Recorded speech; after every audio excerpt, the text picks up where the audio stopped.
Meus queridos irmãos, minhas queridas irmãs, a paz do Altíssimo esteja contigo, com a tua família. Aqui vai mais uma profecia da nossa irmã Celestial, que nosso pai deu a ela no dia 28 de março de 2020. A profecia é uma visão da América. Imagina estes soldados, da maneira que estão agora. E às vezes eu digo, tanto faz aqui em Portugal, nos Estados Unidos da América e em várias partes do mundo. Procura-se trabalhadores e não se encontra. Você não imagina quantos soldados estão sendo preparados para este tempo do fim. Eu vou orar ao Altíssimo. Meu querido Pai Celestial, nós te damos graças, glorioso o teu bendito nome, Senhor. Sabemos que o nosso descanso, Senhor Pai Santo, a nossa confiança, Senhor, a nossa segurança está em Ti, Senhor.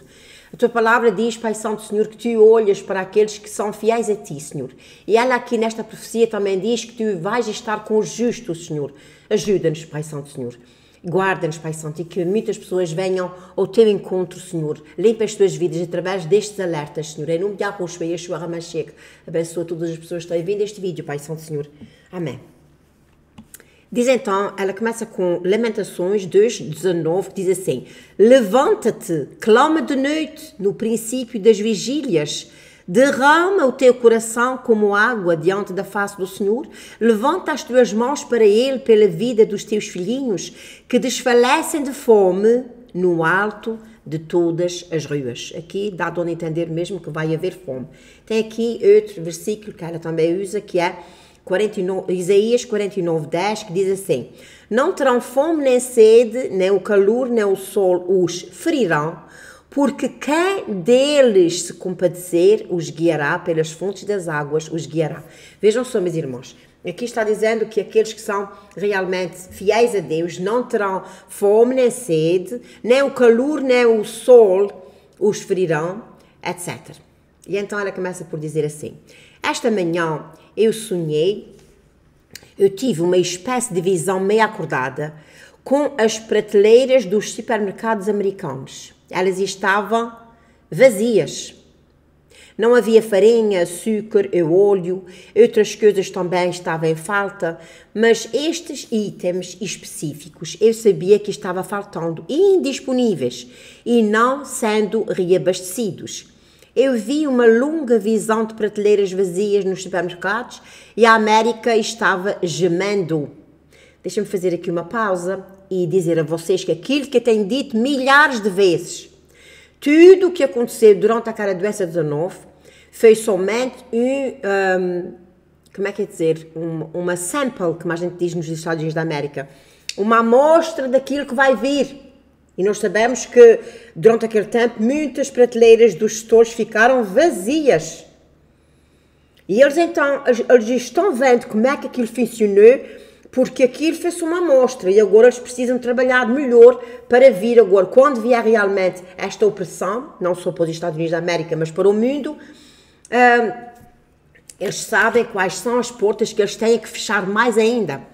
Então ele diz que estes itens estavam em falta e não haviam sido reabastecidos.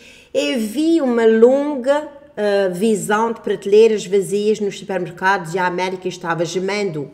Eu vi o gemido subir de 1 milhão de gargantas. Um gemido baixo que subia e subia como se estivesse indo para um lamento. Não havia trigo e, portanto, não havia farinha. Atingiu duramente as casas individuais, mas pior, atingiu mais duramente as indústrias do fast food. Eu acredito que esta falta de alimentos que vai haver é exatamente por causa do calor e claro que como eu já disse, vai haver grandes mudanças na temperatura, está havendo, e muito em breve no outro canal várias coisas que estão acontecendo no mundo, e irmãos, não dá para passar despercebido. A temperatura está mudando, está um calor terrível, as minhas árvores de frutas estão ficando secas, eu tenho pedido tanta chuva ao nosso Pai Celestial e ontem realmente veio uma chuva bastante e dei graças ao Altíssimo. E então, quando não há água, quando há secas, quando não há água, mas há muito calor, claro que tudo o que é semeado morre. E então ela diz que não havia trigo e, portanto, não havia farinha. E então atingia mais duramente as indústrias de fast food. Não havia pizza, nem hambúrgueres, nem nada que se use farinha. Esta mercadoria estava esgotada e sem pão e produtos à base de pão. Os americanos começavam a chorar porque estavam com fome. Os estoques de açúcar estavam baixos. Era uma mercadoria escassa no mercado negro. Sem ele, refrigerantes e outros produtos de bebida doces cambaleavam nos mercados locais e desapareciam. O petróleo também estava escasso. Tudo o fast food, o frango, as carnes, o bife, nada poderia ser feito sem óleo. Óleo de canola, óleo vegetal, óleo de spreads e produtos usados de manteiga, tudo era baixo e escasso e indisponível. Não sei se vocês sabem, mas aqui em Portugal, e eu tenho a certeza nos Estados Unidos da América, o azeite está um preço fora de normal. Portanto, tudo era, até mesmo produtos usados de manteiga, tudo estava baixo e escasso e indisponível. A América ficou chocada com a perda dos seus alimentos básicos e o país entrou em declínio. Este foi o meu primeiro sonho. O segundo sonho, eu estava meio adormecida e eu vi um homem me contando uma história, algo que eu não conseguia ver sozinha, mas enquanto ele falava, as imagens começavam a aparecer atrás das minhas pálpebras fechadas. Ela tinha os olhos, o eyelid estava close, estava fechado, mas mesmo assim ela estava vendo o que o homem estava dizendo. E esta voz disse assim: fui a uma reunião organizada na minha cidade. Uma reunião ao ar livre, onde um homem subiu a um pódio e começou a falar. Enquanto ele falava, mais e mais pessoas se reuniam comigo para ouvir o que o homem estava dizendo. Ele estava abordando tópicos quentes do dia, coisas que preocupavam a todos nós. Muito do que ele disse era verdadeiro e certo, e enquanto ouvíamos, falávamos e concordávamos com ele. De repente, do nada, a tropa de choque, com escudos de plástico e cacetetes, apareceu e começou a nos espancar para nos dispersar. Eles vieram sem aviso prévio e começaram a bater nas pessoas. Estávamos com muita raiva e tentando revidar, mas eles eram mais do que nós e muito mais bem preparados. Então nós dispersávamos e estávamos com raiva, muito zangados. As pessoas estavam revidando e julgando coisas e gritando: este é um país livre, por que é que estás fazendo isso? Mas a polícia de choque permaneceu em silêncio, porque a polícia de choque não é paga para falar. Portanto, eles não vão dialogar. Eles são pagos pela brutalidade. E foi isso que fizeram conosco na primeira cidade. Não podíamos nos reunir. Não era ilegal como lei, mas não era permitido. O homem que estava falando fugiu e cada um de nós teve que se espalhar da melhor maneira que pudesse. Esta agora é a vida da América. This is now life in America. Quando eu estava falando, ou portanto, enquanto a voz falava, eu vi um homem vestido como um trabalhador comum da década de 1960, com um casaco áspero, calças, botas de diarista e boné de trabalhador. Ele estava em uma plataforma de madeira ao lado de um prédio de tijolos, falando apaixonadamente enquanto homens e mulheres que trabalhavam com ele distribuíam panfletos para as pessoas que passavam. Logo, uma multidão se reuniu, folheando os pamphlets, portanto, aqueles papéis que eles dão às pessoas, e balanceando a cabeça silenciosamente em concordância. À medida que mais pessoas chegavam, a multidão estava energizada e eles diziam sim e aplaudiam com entusiasmo este homem. De repente, um bando de polícias de choque correu ao redor do prédio. Eles correram em uma linha rápida e começaram a bater nas pessoas a torto e a direito. Golpes muito fortes para fazer a multidão se separar e ir para casa. As pessoas ficavam chocadas e ofendidas e disseram: ei, Tentaram empurrar os polícias para longe deles, mas a polícia estava bem vestida e bem preparada, capacetes pretos grossos, com viseiras transparentes nos olhos, mas a boca e o queixo estavam cobertos com plástico preto, como capacetes de motoristas. Bastões pesados, equipamento de combate preto na cabeça aos pés e botas na altura da panturrilha com solas grossas. Eles carregavam escudos de plástico e até o corpo e corriam como homens em uma missão. A multidão não era páreo para eles, embora algumas pessoas tentassem revidar. As polícias logo separavam a multidão. As pessoas se espalharam em todas as direções e o orador acabou pulando da plataforma e fugiu com eles que o ajudassem. Nenhum deles foi pego. Na verdade, os polícias não estavam tentando prender ninguém por aquilo que havia. Eles simplesmente queriam que a reunião terminasse. Eles não falassem com ninguém e ficassem estranhamente silenciosos, apenas batendo nas pessoas até que não restasse mais ninguém.